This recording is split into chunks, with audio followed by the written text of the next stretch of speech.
The ocean can be both breathtaking and deadly, a realm where calm waters hide sudden, brutal dangers. From the rocky shores of South Africa, where marine biologist Elena Vasquez met a predator's lethal strike, to the open Pacific off San Diego, where Petty Officer Reed Marlin faced a lightning-fast Mako during a naval drill. These 6 stories reveal the high stakes of human encounters with the sea's most formidable hunters. On December 2, 2025, the sea along the rocky stretch near Gansbaai in South Africa's Western Cape looked deceptively calm, and nothing in the pale morning light suggested to Elena Vasquez, a 32-year-old marine biologist and single mother, that the hours ahead would bring anything other than careful tracking, routine data notes, and another long session riding the thin boundary between her research passion and the financial pressures that pushed her to take every job she could. She had grown used to early launches, cool winds, and the rough mix of excitement and caution that came with studying great white sharks near Dyer Island. She carried it with her now as she guided her jet ski across the rolling surface, keeping one eye on her tablet and the other on the movement of birds above the water, because she had learned long ago that birds often told the first part of the story she was trying to understand. The jet ski hummed as she eased it into a steady line across the kelp-darkened patches, and she felt that familiar comfort in the machine's vibrations, something that reminded her of the balance she had built between risk and purpose, because every trip out here helped her pay bills, support her young daughter, and gather data that might someday contribute to a safer relationship between humans and the predators that had fascinated her since she was a teenager. Beneath her, long curtains of kelp swayed with the surge, creating a shifting landscape of shadows and movement, and the schools of sardines that gathered here turned the water into a layered living haze where sound traveled strangely, and scents dispersed unpredictably, forming the kind of environment that always drew the attention of larger hunters moving through. Elena slowed when she spotted a loose formation of dolphins cutting across a shallow section, and she rested the tablet against her knee while she recorded the sighting, noting the direction, speed, and approximate group size, because she had always believed that even small observations mattered in long-term patterns. She sent a quick radio note to her colleague on shore, her voice steady with the usual mix of focus and routine, and then she looked back toward the sweeping arc of the shoreline, checking wind lines and distance as she prepared to continue her route. She felt safe in the way she always did when she worked alone out here, trusting her experience, her equipment, and her understanding of the sharks whose movements had shaped so much of her adult life. But deep below, in the dim confusion of kelp strands and darting fish, a 15-foot female great white shark, an older animal with faded net scars along its flank, drifted with slow, deliberate confidence, responding to the vibrations that pulsed through the water in irregular patterns. The engine's low rumble, softened by layers of kelp and sardines, mimicked something the shark had learned to pursue instinctively: the thudding, uneven resonance of a wounded seal struggling near the surface. It turned upward with a sudden, powerful shift of its tail, rising through the shadows with increasing speed, its natural precision sharpening as it locked onto the source of the disturbance. Elena felt a faint jolt beneath the jet ski as something displaced water violently below her, but she had no time to process it before the shark blasted upward in a single explosive surge, its jaws opening in a wide, pale crescent that broke the surface with a force that shattered the calm she had been moving through only moments before. Teeth sank into her right leg, and the world around her twisted into chaos as the shark's momentum tore the limb away in a heavy, disorienting rush of water and blood. The jet ski bucked sharply, flipping at an angle that sent her half falling, half clinging, as pain ripped through her and the water frothed in thick red clouds. She tried to push downward against the shark's head, striking at the rough skin in blind, desperate motion while she fought to keep the jet ski from rolling fully, but her strength faltered as the shock spread through her body, leaving her movement unsteady and uneven. The shark circled with chilling efficiency, drawn by the blood that billowed outward, and it surged again in a second pass, slamming into her from the side and driving her fully into the freezing water where the kelp tangled immediately against her arms as she struggled to stay afloat. She felt the pull begin almost instantly as the shark clamped onto her side and dragged her downward, the pressure crushing and the water closing over her head in a rush that blurred light and sound into one continuous collapse. Close by, a dive boat crew preparing for a tourist run noticed sudden thrashing and a plume of red spreading unnaturally fast against the surface, and Johan Rue, a local skipper with years on these waters, reacted without hesitation, pushing his boat forward while yelling into his radio for immediate assistance.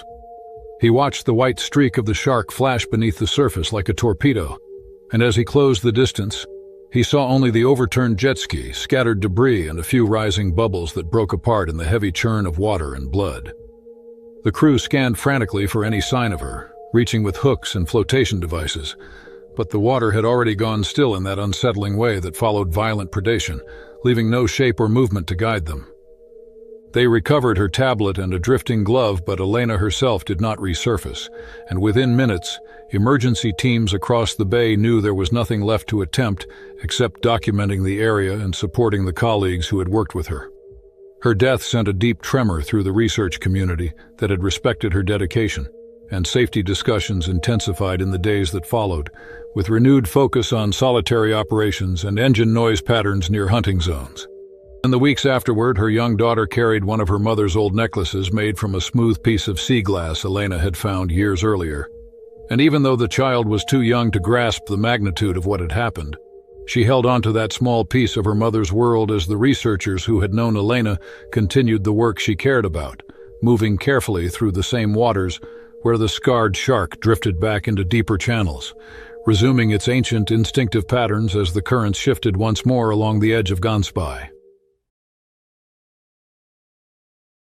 On July 7, 2025, the early morning sun barely edged over the horizon, spreading a thin golden wash across the glassy turquoise waves off New Smyrna Beach, Florida, where summer had brought the usual crowd of surfers chasing swells, and where the season's mullet runs drew the hungry attention of blacktip sharks patrolling shallow sandbars, giving the town its notorious reputation as the shark bite capital of the United States. Matt Bender, a 40-year-old local who had surfed these waters for nearly 3 decades, paddled into the small but lively morning surf with a mix of friends and strangers, his longboard cutting through the rolling water with practiced ease and the familiar scent of salt and wet seaweed hanging in the air as the tide lifted rhythmically, drawing the surf up against the bright sand, leaving foamy crests that scattered across the shallow zones where blacktips often moved unseen. Matt felt the quiet thrill of the dawn patrol, a combination of adrenaline, anticipation, and calm concentration that only came when the water was cold and bright, and when his focus narrowed entirely to the push and pull of the swells beneath him, the rise of the wave under his chest, the gentle hum of the ocean beneath the thin wax surface of his board, and the occasional flicker of shadow that hinted at the teeming life below. He had paddled out past the braking zones to catch the first rideable sets, his body tight with readiness, arms slicing through the water rhythmically while he scanned the shallow waters, knowing the blacktips moved here in predictable patterns, but trusting his own skill and caution to keep him safe in conditions that were familiar, but never entirely free of risk. As he settled into the peak of a rolling turquoise wave, preparing for a glide along the foamy crest, a shadow moved beneath him with quick, precise efficiency. A blacktip shark, no more than 5 feet long, cutting through the shallow sandbar in a manner that suggested both instinct and opportunistic curiosity. Its dark dorsal fin slicing the surface in a brief, ominous shimmer before disappearing again beneath the translucent green. The shark's movements were fast, precise, and driven entirely by instinct, a reaction to the pulses of motion in the water around it, and it had become conditioned over the years to investigate the small flurries of kicking and splashing that often signaled fish attempting to escape. In that moment, Matt's frantic paddling as he adjusted to the wave, kicking, scissoring his feet to stay balanced, registered in the shark's sensory field as a similar signal, a blip of disturbance akin to fleeing mullet or small baitfish darting through the current. Then, almost imperceptibly at first, the shark moved closer, circling under the translucent wave, guided by the faint vibrations of Matt's kicking, until it was beneath his forearm, fast and efficient, executing a calculated nip in a sudden clamp that broke the morning's fragile tranquility. Teeth grazed the muscle in a clean, serrated line, enough to draw blood and shock without dragging him from his board, and in an instant, pain flared sharply, the salt water burning against the shallow wound while adrenaline and instinct propelled him to lift his arm and paddle furiously, each stroke sending droplets of crimson trailing into the white foam as he made a desperate, uneven arc toward the shoreline. The brief strike left him rattled, chest heaving, and a keen awareness of the invisible predator moving just below the surface renewed in him the sense of fragility that even experienced surfers felt when the ocean claimed its quiet dominion. On the sand, witnesses had already seen the sudden splatter and Matt's urgent paddling, and Sarah Klein, a 29-year-old lifeguard on duty at the early morning post, sprinted down the beach with practiced speed, noting the distinct line of blood in the water and the frantic movements of a man struggling toward safety. She intercepted him as he dragged his board onto the sand, immediately assessing the injury, pressing a soaked rash guard against the puncture wound on his right forearm to staunch the bleeding while signaling for emergency assistance. Matt's heart pounded, pain still radiating sharply from the serrated line, but he clung to a combination of gratitude and disbelief, feeling the echo of instinct, survival, and luck, aware of the narrow margin that had separated a minor injury from something far worse. Paramedics arrived quickly and transported him to a hospital, where doctors worked with precision, stitching 12 sutures along the forearm, washing the wound thoroughly to remove residual debris, and explaining the rare but real risk of infection or further complications in shallow-water shark encounters. Matt sat quietly through the procedure, focusing on measured breaths, his mind replaying the sudden movement beneath the water and the precise instinctive speed of the blacktip, a reminder that even the smallest sharks here had the potential to turn a familiar morning into a confrontation with danger. Weeks of rest, careful cleaning, and physical therapy followed, the injury healing fully, leaving the faint line of his battle scar, a mark he would later show with ironic pride as both a reminder and a story. By late July, Matt returned to the waves cautious but unshaken, surfing with friends in the same dawn waters where the blacktips still patrolled the sandbars, feeling the familiar pull of tide and swell, and noting the quiet, unspoken respect he now carried for the patterns of predators beneath the water. His story spread among local surfers and beachgoers, a mixture of warning, awareness, and reassurance, and discussions of safe practices for early morning patrols became more common in the shark bite capital, as residents and tourists alike began to recognize the delicate balance between human curiosity and the instinct-driven movements of the ocean's hunters.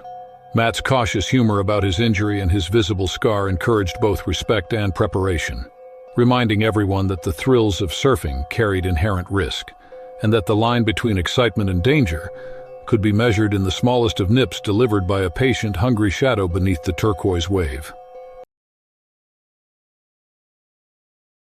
On September 8, 2023, the waters off Andros Island, Bahamas, rippled softly beneath the morning sun, their clarity broken by patches of stirred sand and the dark outlines of reef structures rising from the pale seabed. Marcus Hale, a 41-year-old underwater photographer, adjusted his gear carefully, checking the seal of his wetsuit, the clarity of his mask, and the angle of his GoPro, which was mounted on his helmet to capture the weathered hull of the SS Sapona for a project that sought to document the interplay of sunken wrecks and reef ecosystems. He had worked solo for years, trusting his experience in mid-depth dives, and he had grown confident in his awareness of currents, coral formations, and the presence of the larger fish that moved through these waters. But the ocean, as always, demanded respect and vigilance, especially here, where spearfishers' discarded catches and remains drew bull sharks to the edges of visibility with instinctive precision. Marcus descended slowly along the reef slope, the muted sunlight scattering through the water in long, wavering beams, and felt the slight pressure shift as he approached 60 feet, the depth where the hull of the Sapona rose from the sand with jagged, rusted edges. His fins kicked lightly, keeping him aligned with the wreck, while his camera recorded the hull's eroded plating and holes where corals clung stubbornly to iron surfaces. He was aware of the shadows that moved just beyond the range of his vision, the blurred silhouettes of fish and predators that the reef had always hosted. In a project meant to honor the structure and history of the wreck, he had taken every precaution, diving with backup air and signaling equipment, but diving solo always carried risk. As he moved closer to the Sapona's deck, a small snag caught the fin of his right leg. A jagged piece of corroded metal tore through the neoprene of his fin strap, and in his attempt to free himself, Marcus twisted unexpectedly, the angle sending him tumbling into the deeper shadows behind the wreck. Sand and sediment billowed around him, clouding the water, and the sudden obscurity transformed familiar surroundings into a disorienting void. His heart raced, and the subtle vibration of nearby creatures alerted him instinctively that he was no longer alone. From the corner of his eye, he saw the first flash of steel gray moving through the suspended particles, a shape too purposeful and massive to be a reef fish. A 10-foot bull shark struck with startling speed, latching onto his left shoulder with jaws that clamped hard, shaking the regulator from his mouth and spilling a quick pulse of blood into the surrounding water. Pain and panic surged simultaneously, forcing him to kick and turn while the shark thrashed, thrashing enough to twist him beneath the hull and into a widening swirl of sand and coral fragments. The initial shock was raw, sharp, and immediate, and blood plumes radiated outward, attracting more predators, drawn not by conscious intent, but by instinctive feeding behavior. Marcus could feel the tug of pressure as another shark circled in the dim periphery, investigating, waiting for any sign of further vulnerability. Above, at the surface, Tomas Ruiz, Marcus's dive partner, noticed his companion's bubbles slowing, a pattern that did not match the usual controlled ascent. Tomas had surfaced for a breath and glanced down at the wreck, seeing irregular motion and thuds that sent an immediate pulse of concern racing through him. Without hesitation, he dove back into the cloudy water, penetrating the red-tinged swirls that marked Marcus's struggle.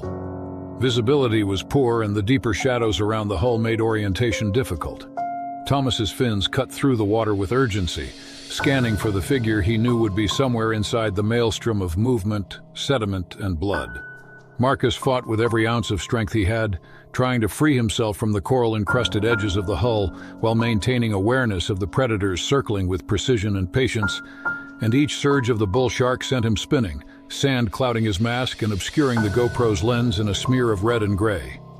He had learned the physicality of predators in previous research dives, but the combination of restricted space, clouded water, and multiple large animals created a scenario even the most experienced diver would find disorienting. Blood, flowing continuously from the punctures in his shoulder and upper arm, intensified the frenzy of circling bulls, their instincts responding instantly to the signal. Tomas reached him finally, finding Marcus limp, drifting and deeply cut, clinging to the hull while sharks patrolled around them. With precise and calm movements, Tomas worked to stabilize his partner, signaling and tugging toward the ascent path while keeping the predators at bay with measured kicks. Every motion risked attracting more attention, every second in the clouded water prolonging the exposure to danger, but Tomas's training and experience guided him. They ascended slowly together, fighting both the pressure and the pull of the current. Marcus was barely responsive as shock and blood loss began to overwhelm him. At the surface, rescuers awaited, pulling Marcus onto the safety of a dive boat where immediate first aid began. His body was deeply cut. The blood-streaked wetsuit served as evidence of the ferocity of the attack, and his GoPro footage offered only blurred, chaotic visuals of shadows and rapid, violent movement, a testament to the suddenness and power of the predators involved. Despite efforts, the injuries were severe, and Marcus did not regain consciousness. The incident was ultimately classified as a solo diving accident, but the review of procedures for wreck dives near active bull shark territories intensified, and local dive authorities updated guidelines to emphasize risks associated with solo exploration, visibility restrictions, and feeding remnants from spearfishing in reef areas. In the aftermath, Tomas funded marine conservation efforts in Marcus's name, seeking to reduce human-shark conflict and protect the Blue Hole region that housed the wrecks. Local fishers adjusted practices, skipping feeding times near the wreck to reduce predator concentration, and acknowledging the innate presence of bull sharks along the reef's edges. Marcus's legacy, preserved in footage, writings, and careful study of reef behavior, became a somber reminder of the power and unpredictability of predators, the fragility of divers' proximity to them, and the need for constant vigilance in the ocean, where beauty and danger often coexist in the same fleeting shadows. On September 14, 2025, the Sargasso Sea stretched in endless shades of dark blue, 200 miles east of Bermuda, its surface dappled with drifting patches of golden-brown seaweed that swirled in lazy currents, hinting at the subtle pulse of the open Atlantic. Carla Jenkins, a 48-year-old retiree on a cruise from Miami, had risen from her cabin for a quiet midnight stroll along the deck, drawn by the cool night air and the soft hush of waves striking the hull. She walked near the rail, enjoying the solitude and the expanse of water that rolled endlessly in every direction, unaware that a single misstep on the slick metal could transform a moment of calm into a fight for survival. A slip came suddenly, nearly imperceptible in its cause, a patch of dew and salt on the polished deck, and Carla tumbled forward over the rail into the cold, inky water below.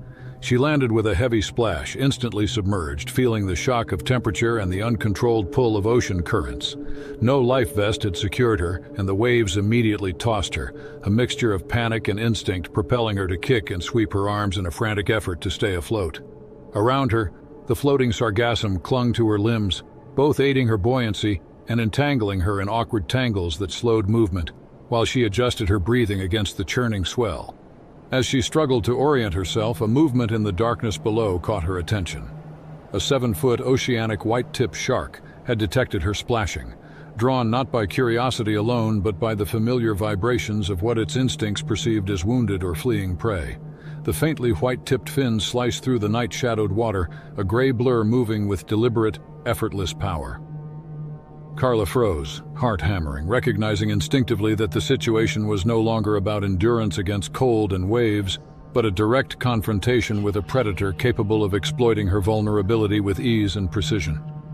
The white tip circled first, testing the waters, its approach slow but menacing, each sweep of its tail sending shivers through the surrounding current.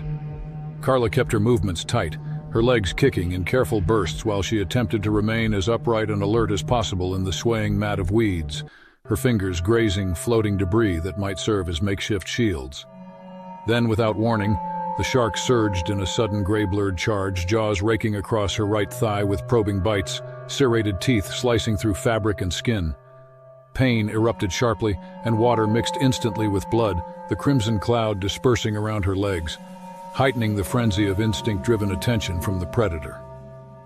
Carla screamed silently into the water, driven more by instinct than thought, fists pounding at the snout and nose of the white tip with desperate strikes while she kicked outward to scatter debris as a barrier. Each blow required precise timing, a balance of force and control, because overexertion in these waters could leave her defenseless. The shark recoiled briefly, confused by resistance, then veered off, circling again at a distance but hesitant to re-engage immediately, the red-streaked water marking her as a potential target, while the vast black expanse provided no clear escape. Minutes stretched like hours, Carla treading with exhaustion and adrenaline, scanning the horizon for any indication of rescue, her body marked with the pain of deep gashes that bled into the water with each subtle movement. She had learned quickly to protect vital areas using arms and floating weeds to create space between herself and the predator. But the white tip's patience was methodical, every pass calculated, an opportunistic hunter testing her stamina as much as her reaction. Her chest heaved with cold and exertion, and her mind cycled through fear, determination, and disbelief at how swiftly a simple stroll could become a life-threatening ordeal. At dawn, the first pale light filtered across the rolling surface, faintly illuminating the scattered sargassum and the persistent swell. The white tip, now partially visible, hesitated in the shifting currents, its keen eyes tracking motion while the glow of daylight revealed the blood streaks radiating outward. Carla spotted the approaching shadow of a helicopter above, recognizing the mechanical hum and the beam of light cutting across the waves. Relief surged, mixing with exhaustion and ongoing vigilance. She kicked toward the floating weeds with renewed energy, signaling, waving, and stabilizing herself as the winch lowered from the aircraft. Hands gripped her carefully but firmly as she was lifted from the Sargasso Sea, the helicopter swinging over the open water, wind and rotors creating a storm of sound above the gentle waves below.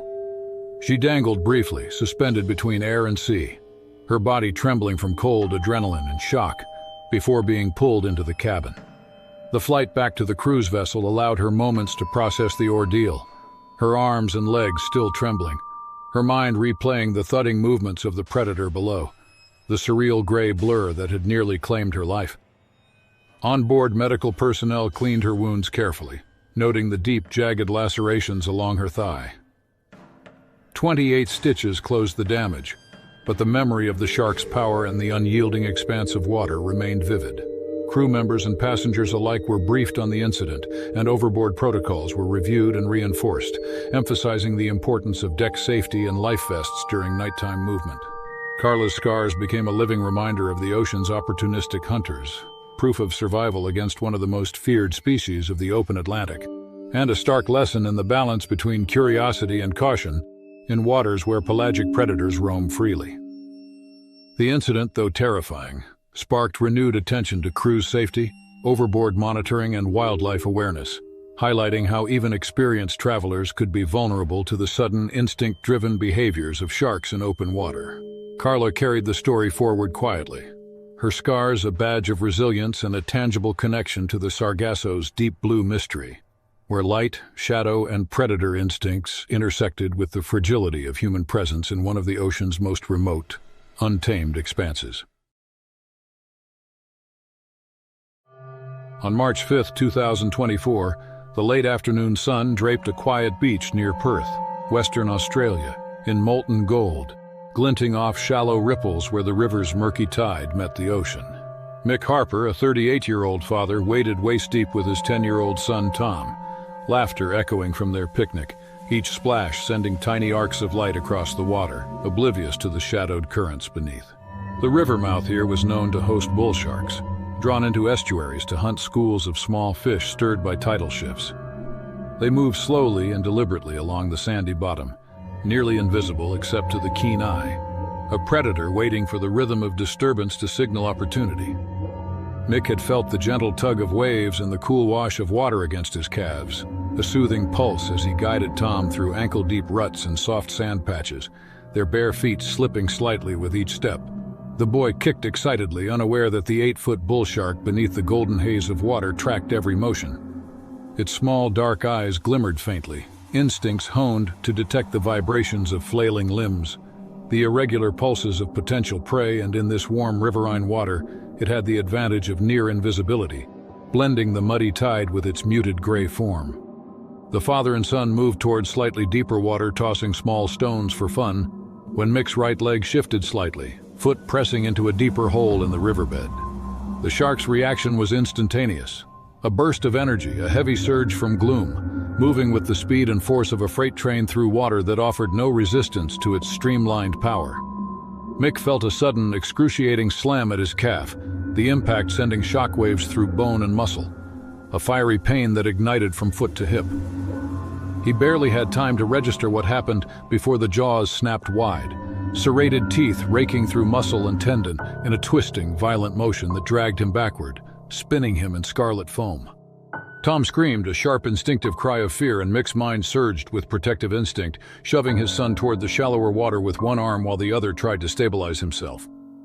The shark thrashed violently once, its tail whipping against the water's surface, churning a patch of blood and sand as it released its grip, leaving Mick's leg a twisted, bleeding ruin, the metallic scent of his own blood filling the air and the immediate proximity of predator instincts looming just below the surface. A jogger on the sand, Lena Kim, 45, had noticed the dark fin slicing through the golden light, a sudden slash that spoke of motion too deliberate to be natural driftwood or debris. When she saw Mick struggling in the surf, she sprinted toward him, plunging into the water without hesitation. Her shirt was quickly pressed against the ragged wound to slow the relentless flow of blood, her heart pounding with the urgency of knowing every second mattered. Mick, pain throbbing in every nerve, leaned into Lena's steady pressure while lifeguards arrived, rowing into the shallow tide with quick, practiced strokes, hooks, and flotation devices ready to secure him before the bull shark could circle again. The shadow of the shark traced the surface once more, a cautious loop that signaled its persistent interest, before it retreated into the deeper, dark tide, leaving Mick crumpled but alive amid sand, foam, and the sharp metallic tang of saltwater blood. Lifeguards assessed quickly, lifting him onto the board and stabilizing the leg while radioing for medical transport to the nearest emergency station.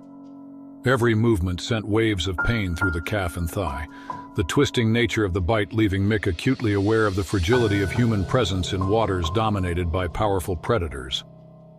25 stitches later, Mick limped home, the wound wrapped and bandaged, the pain fading into a dull, persistent reminder of the encounter. Tom hovered nearby, tracing the line of events in his memory, the boy's fear interwoven with fascination, manifesting later in sketchbooks filled with toothy sharks and swirling tides. The family's perspective on deep swims shifted subtly. Mick no longer lingered waist-deep for long, always wary of shadows beneath even the most tranquil surfaces, while Tom's doodles served as both imaginative expression and a quiet processing of risk. The incident prompted wider awareness among locals and visitors. Lifeguards reminded swimmers of the stealth and patience of bull sharks in river mouths, their presence invisible until sudden, explosive aggression revealed itself. The afternoon's golden calm belied the latent dangers below, where powerful, instinct-driven predators used depth, mud, and current as camouflage, waiting for a twitch, a kick, or a careless lapse in attention. Mick's recovery was steady but cautious, each step along the sand reinforcing the unpredictable balance of thrill and vulnerability that defined swimming in tidal zones shaped by apex predators. In the weeks that followed, Mick often returned to the beach with Tom, though never beyond the shallow estuary edges, watching the water's surface with renewed respect, observing the ripples, the glimmers of sandbars, and the occasional shadow that hinted at life below. The bite left a scar, a permanent mark across the calf and memory, but it also carried lessons of survival, presence, and the raw reality of nature's efficiency, distilled into a single moment where instinct collided violently with human curiosity. Mick's story circulated quietly among local beachgoers, surfers, and families, a cautionary tale of vigilance and respect, underscored by the visual proof of injury and the boy's artistic renderings of the encounter. The bull shark remained in its hunting grounds, indifferent to human reaction, a reminder of the ocean's impartial power, while Mick and Tom navigated their own relationship with the tide, fear tempered by awe, and an enduring, visceral memory of the sudden bite that could have claimed a life in the fading golden light of the river mouth. On June 3, 2017, 20 miles off San Diego, a calm morning held the Pacific in a glassy stretch of blue, the water shimmering under a high sun, deceptively serene for the exercises planned above and below the surface. A U.S. Navy training unit had gathered to conduct a routine sea survival drill simulating aircraft ditching, a test of readiness that required strict procedures and constant vigilance. Trainees in full gear stood at the edge of the RHIB, inflatable rigid hull boats bobbing lightly in the current, while instructors monitored every movement, ready to respond to any mishap. The water was open, deep, and largely featureless, offering no natural barriers, no hiding places, and no distraction from the challenges of staying calm while fully reliant on training and instinct. Among the group, Petty Officer Reed Marlin, 24 years old, adjusted his flotation vest and checked the position of his mask, scanning the water for ripples that might indicate uneven currents. He was fit, disciplined, and confident, the type molded by repetitive drills and careful attention to procedure. As the order came, the trainees launched themselves into the open ocean, bodies slicing through the surface, limbs moving with mechanical precision honed by months of preparation. Instructors counted, watched, and recorded each motion, ready for immediate intervention, yet trusting that the water itself would remain a controlled environment for the exercise. The first minutes passed without incident, Reed treading steadily among the small group, scanning the scattered floating panels, simulating debris from a downed aircraft. The ocean's surface was smooth, only punctuated by occasional wakes from the RHIB, or the faint shimmer of sun reflecting off metallic surfaces. But then, one panel drifted slightly farther than expected, beyond the group's protective perimeter, and Reed, acting instinctively, swam toward it. The distance was small, barely several meters, but in open water it created separation, a vulnerability Reed did not anticipate, a margin of exposure that predators could exploit. Beneath him, a 9-foot shortfin mako detected the unusual signals, the splash of limbs, the metallic clatter of loose gear, and the subtle vibrations Reed's movement sent through the water. The mako, a predator known for its blistering bursts of speed and instinctive hunting precision, began to circle. Each revolution tightened the angle of approach, the streamlined body cutting through the current with lethal grace, dorsal fin slicing in a measured, almost deliberate rhythm. The water, otherwise calm, became charged with tension, an invisible countdown before sudden violence. Reed reached the panel and attempted to kick back toward the main group. His body moved efficiently, but could not mask the disturbance in the water that the mako interpreted as prey attempting to flee. In an instant, the predator erupted upward in a single explosive strike, closing the distance with terrifying velocity. teeth clamped onto his lower leg with a force that snapped the flotation vest slightly, dragging him sideways and throwing his body into the swirling open water. Instructors, initially thinking he had been caught by a sudden current or misjudged angle, watched in horror as the trajectory betrayed the true danger. Predator and prey colliding in a brief, violent encounter. Reed's mind surged with a mixture of instinctive fear and trained focus. He kicked frantically, trying to keep the shark's body visible and himself aligned with the remaining trainees, while instinct drove him to strike at the snout with his fist. The blow, solid and precisely aimed, forced the Mako to release, yet the damage was severe. Blood and deep puncture wounds radiated pain through Reed's lower leg, and he floated, conscious but weakened, while the shark circled again, testing the limits of opportunity and observing the human's vulnerability in the open ocean. Instructors acted immediately, deploying lines and flotation aids to secure Reed while the Mako maintained distance, its presence a constant threat, moving with the confidence of apex efficiency. Using the RHIB as both shield and extraction point, they hauled him aboard, carefully but quickly applying tourniquets and assessing injury, stabilizing him for transport to medical personnel stationed nearby. Every motion was tense, precise, and aware that the predator, though not actively attacking, remained within the drill zone, circling the small group of trainees like a living shadow that demanded respect and caution. The incident reverberated through the training exercise, shocking both trainees and instructors. Procedures that had been routine now required re-evaluation, and the Navy immediately began reviewing protocols for open water drills in regions where pelagic predators could encounter humans. The combination of isolation, floating debris, and predator presence illustrated the unpredictable nature of the ocean, even in controlled training environments, and highlighted the importance of rapid response, continuous monitoring, and the limits of human preparation against instinctive animal behavior. Reed's recovery was steady but painful. Medical staff treated lacerations, managed shock, and monitored for infection.